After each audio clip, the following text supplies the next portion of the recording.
होता है, ये हमारे देश के लोग भली भांति जानते हैं। हमारे देश में दशकों से ये वोट जिहाद का खेल पर्दे के पीछे चलता था, चुपचाप चलता था। पहली बार वो इतने हताश और निराश हो चुके कि खुलेआम अब वोट जिहाद की सार्वजनिक माइक पर घोषणा कर रहे हैं। इसलिए वोट जिहाद की इस अपील पर कांग्रेस का शाही परिवार चुप है, यहां टीएमसी का परिवार चुप है, लेफ्ट का परिवार चुप है। यानी कांग्रेस हो, लेफ्ट हो, टीएमसी हो, ये इंडी अलायंस के जो भी चट्टे बट्टे हैं, सारे के सारे वोट जिहाद से सहमत है। जो लोग वोट जिहाद करने वाले हैं, क्या आप उनको उत्तर देंगे कि नहीं देंगे? उत्तर देंगे कि नहीं देंगे? कैसे उत्तर देंगे? कैसे उत्तर देंगे? पूरी ताकत से वोट करके उत्तर देंगे और हम हमारा वोट देश के लिए देंगे। हम प्रतिक्रिया नहीं करते हैं, हम विकसित भारत के लिए वोट करेंगे। अपनी देशेर नामे, अपनी देशेर नामे ভোট করুন, विकसित भारतेर জন্য ভোট করুন। साथियों, टीएमसी हो, कांग्रेस हो या लेफ्ट हो, ये जो इंडिया अलायंस है, ये अपने वोट बैंक के हितों के लिए कुछ भी कर सकते हैं। आप देखिए, कांग्रेस के नेता घोषणा कर रहे हैं कि आपके मकान, आपकी दुकान, आपके खेत, बहनों के गहने, सबका एक्सरे करेंगे। बताइए, आपके लॉकर का एक्सरे होगा, आपके घर में क्या पड़ा हो उसका एक्सरे होगा, आपकी दुकान में क्या है एक्सरे होगा, आपके पास क्या कमाई हुई है उसका एक्सरे करेंगे। ये लोग आपकी कमाई का एक हिस्सा जब्त करेंगे और फिर अपनी ये जिहाद वोट बैंक वाली खास वोट बैंक है ना, उनको वोट देना चाहते हैं। क्या आप अपनी संपत्ति लूटने देंगे? आप अपने गहने लूटने देंगे? आप अपना मंगलसूत्र छीनने देंगे? क्या टीएमसी और लेफ्ट ने कांग्रेस के इस खतरनाक खेल का विरोध किया क्या? क्योंकि इन सब का पर्दे के पीछे एक ही एजेंडा है। साथियों, हमारे संविधान की मूल भावना है कि भारत में धर्म के आधार पर आरक्षण नहीं दिया जाएगा। ये निर्णय संविधान सभा ने बहुत सोच विचार कर किया था। बाबा साहब आंबेडकर ने भी जीवन भर धर्म के आधार पर आरक्षण के खिलाफ बहुत कुछ कहा है, लेकिन कांग्रेस देश में धर्म के आधार पर आरक्षण देने की साजिश कर रही है। ये एससी, एसटी, ओबीसी के हक का आरक्षण उनसे छीन करके अपने खास वोट बैंक, जिहादी वोट जहां से मिलने वाला है, उनको देने के लिए संविधान बदलना चाहते हैं। मैंने सोचा कांग्रेस इतना पागलपन क्यों है उसके विषय में। तो मैंने कुछ लोगों को पूछा, मैंने कहा भाई क्या ये क्यों ऐसा कर रहे हैं। बोले उनका सीधा सीधा हिसाब है कि वो अब दलितों को, आदिवासियों को और ओबीसी उनको जबरदस्त सजा करना चाहते हैं। मैंने कहा दलित, आदिवासी और ओबीसी को सजा क्यों। बोले सजा इसलिए करना चाहते हैं कि मोदी आज जो बैठा है ना, उसका कारण अब दलित मोदी को वोट देता है, आदिवासी मोदी को वोट देता है, ओबीसी मोदी को वोट देता है। और इसलिए 50 साल तक जो कांग्रेस के साथ रहे वो दलित, आदिवासी और ओबीसी कांग्रेस से खिसक गए, मोदी के साथ चले गए, मोदी का काम देख करके चले गए। तो अब उनको लगता है कि अब दलितों को, आदिवासियों को और ओबीसी को सजा करे। और उनके पास जो सबसे बड़ा हथियार है आरक्षण का, वो लूट लें और मुसलमानों को खुश करें, धर्म के आधार पर ये आरक्षण उनको दे दें ताकि उनकी वोट बैंक की राजनीति चलती रहे। और इन्होंने ये पाप कर्नाटका में ऑलरेडी शुरू कर दिया है। टीएमसी लेफ्ट इतने बड़े भयंकर पाप में भी चुप है। और मैं पिछले 10 दिन से लगातार कांग्रेस को 3 चैलेंज कर रहा हूं, लेकिन वो मौन रख करके बैठ गए हैं। मेरा पहला चैलेंज है कि कांग्रेस और इंडी गठबंधन वाले देश को लिखित में विश्वास दें कि वे धर्म के आधार पर आरक्षण में, संविधान में कोई भी परिवर्तन नहीं करेंगे। दूसरा मेरा चैलेंज है ये लिखित में देश को वादा करें कि एससी, एसटी, ओबीसी का आरक्षण छीनकर धर्म के आधार पर किसी को भी नहीं बांटेंगे। मेरा तीसरा चैलेंज है वो लिखित में दे, जहां इनकी राज्य सरकारें हैं वहां ओबीसी का कोटा काट करके धर्म के आधार पर मुसलमानों को आरक्षण नहीं दिया जाएगा।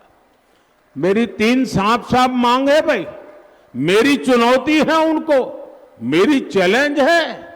10 दिन हो गए, मुंह पे ताला लगा करके बैठ गए हैं और पैर कांपने लगे हैं, जवाब क्या दें। और इसलिए देश के हर एससी, एसटी, ओबीसी को ये इंडी गठबंधन के इरादों से सावधान रहना है। ये आपको सजा देने के मूड में है, आपके पास जो है वो लूटने के मूड में है। साथियों, मोदी जिंदा है ना, तब तक मैं लूटने नहीं दूंगा। मेरे दलित, आदिवासी, ओबीसी भाई मुझ पे विश्वास करें, मोदी जिंदा है, वो आपका हक की एक भी चीज लूटने नहीं देंगे। साथियों, बंगाल साक्षी है कि कांग्रेस ने धर्म के आधार पर देश को विभाजन किया था। पड़ोसी देशों में जो हिंदू, बौद्ध, जैन, ईसाई, पारसी, ये सारे अल्पसंख्यक वहां पर रहते थे, तब उनको संरक्षण देने का वादा किया गया था। 1947 में वादा हुआ है। उस वादे को निभाने के लिए आज 75 साल तक काम नहीं हुआ। अब मोदी ने किया, सीएए कानून लाया। इनमें बहुत बड़ी संख्या में मेरे दलित परिवार है, नामशूद्र परिवार है, संथाल परिवार है, जिनके साथ वहां जुल्म हुआ, वो यहां आने के लिए मजबूर हुए। लेकिन टीएमसी, लेफ्ट और कांग्रेस ये पूरा इंडी गठबंधन सीएए को खत्म करने की घोषणा कर रहे हैं। आप सावधान रहिए, ये अपने वोट बैंक को खुश करने के लिए किसी भी हद तक जा सकते हैं।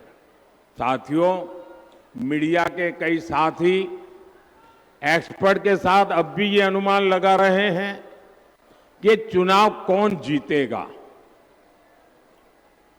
अब ना किसी ओपिनियन पोल की जरूरत है, ना किसी एग्जिट पोल की जरूरत है। मैं उन्हें कब से बता रहा हूं, देश बता रहा है कि भाई रिजल्ट क्लियर है। मैंने तो पहले ही कहा था कि इनकी बड़ी ने मैंने पार्लियामेंट में कहा था, तब तो चुनाव को 2 महीने की 3 महीने की देर थी। मैंने कहा था इनकी सबसे बड़ी नेता चुनाव लड़ने की हिम्मत नहीं करेगी, वो डर के मारे भाग जाएगी और वो भाग करके राजस्थान गई और राजस्थान से राज्यसभा में आई और हुआ भी यही। मैंने पहले ही बता दिया था कि शाहजादे वायनाड में हारने वाले हैं और हार के डर से जैसे ही वायनाड में मतदान समाप्त होगा वो दूसरी सीट खोजने लग जाएंगे और अब दूसरी सीट पर भी उनके सारे चेले चपाटे कह रहे थे अमेठी आएंगे अमेठी आएंगे, लेकिन अमेठी से भी इतना डर गए, इतने डर गए, वहां से भागकर अब रायबरेली में खोज रहे हैं रास्ता। ये लोग घूम घूम कर सबको कहते हैं डरो मत। मैं भी आज उन्हें कहता हूं और बड़े जी भर के कहता हूं, अरे डरो मत, भागो मत। और आज मैं एक और बात कहूंगा, कांग्रेस इस बार पहले से भी कम सीटों पर सिमटने जा रही है। वो पहले से कम सीटें लड़ रहे हैं तो अपने आप भी कम जाना थल है। अब देश भी समझ रहा है कि ये लोग चुनाव जीतने के लिए चुनाव नहीं लड़ रहे हैं, ये सिर्फ और सिर्फ देश को बांटने के लिए चुनाव के मैदान का उपयोग कर रहे हैं। भाई और बहनों, इंडी गठबंधन सिर्फ एक वोट बैंक के लिए समर्पित है, जबकि हम सबका साथ सबका विकास के मंत्र पर काम करने वाले लोग हैं। मोदी ने 10 साल में बंगाल के गरीबों के लिए, दलित आदिवासी पिछड़ों के लिए 38 लाख से ज्यादा पक्के घर बनाए हैं, करीब करीब आधा करोड़। मोदी आज बंगाल के 6 करोड़ जरूरतमंदों को मुफ्त राशन दे रहा है। मोदी ने बंगाल के 80 लाख से ज्यादा घरों तक नल से जल पहुंचाया है। मोदी ने बंगाल के 5 करोड़ लोगों के जनधन खाते खोले। मोदी ने पीएम सुरक्षा बीमा योजना अंतर्गत जीवन ज्योति योजना के तहत मामूली प्रीमियम पर गरीबों का बीमा किया। मुश्किल समय में ऐसे गरीबों को अकेले बंगाल में 450 करोड़ रुपए की क्लेम राशि दी गई है। मोदी ने वर्धमान के लाखों किसानों की पीएम किसान सम्मान निधि के तहत करीब 500 करोड़ रुपए इस वर्धमान इलाके में दिए। इसका लाभ यहां जो आलू के किसान हैं उनको मिला है। साथियों, लेकिन मुझे अफसोस होता है कि मोदी के प्रयासों पर टीएमसी हर तरह से डाका डालने पर तुली है। केंद्र सरकार की हर योजना में यहां टीएमसी के तोलाबाज लूटपाट मचा रहे हैं। टीएमसी के तोलाबाजों ने शिक्षकों की भर्ती में लाखों नौजवानों के साथ धोखा किया है।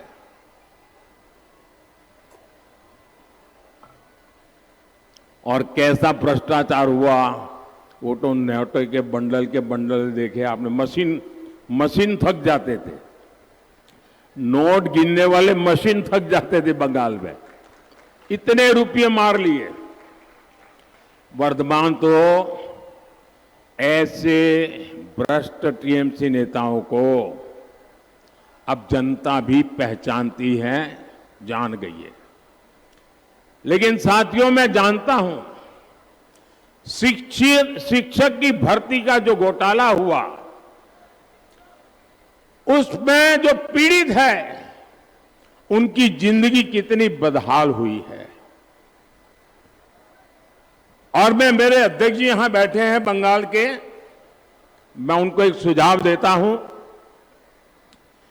कि ये जो शिक्षक भर्ती घोटाला हुआ है, लेकिन उसमें बहुत निर्दोष लोग भी हैं जो सचमुच में शिक्षक की नौकरी के हकदार है। ये बाकियों के पाप के कारण ये निर्दोष लोग भी मुसीबत में गिर गए हैं। मैंने पश्चिम बंगाल के हमारे बीजेपी के अध्यक्ष जी से कहा है कि हम पार्टी के तौर पर ये जो शिक्षक भर्ती में जिनकी नौकरी गई है, उसमें नेक ईमानदार लोग हैं, हम उनकी मदद कैसे कर सकते हैं। मैंने बंगाल बीजेपी से कहा है कि प्रदेश स्तर पर एक लीगल सेल और एक सोशल मीडिया प्लेटफॉर्म बनाया जाए। इससे उन लाभार्थियों को मदद होगी जो डॉक्यूमेंट्स सही होने के बाद भी इस घोटाले के शिकार हुए हैं। बीजेपी ऐसे अभ्यर्थियों को कानूनी सहायता भी देगी और उन्हें न्याय दिलाने के लिए पूरी ताकत से काम करेगी।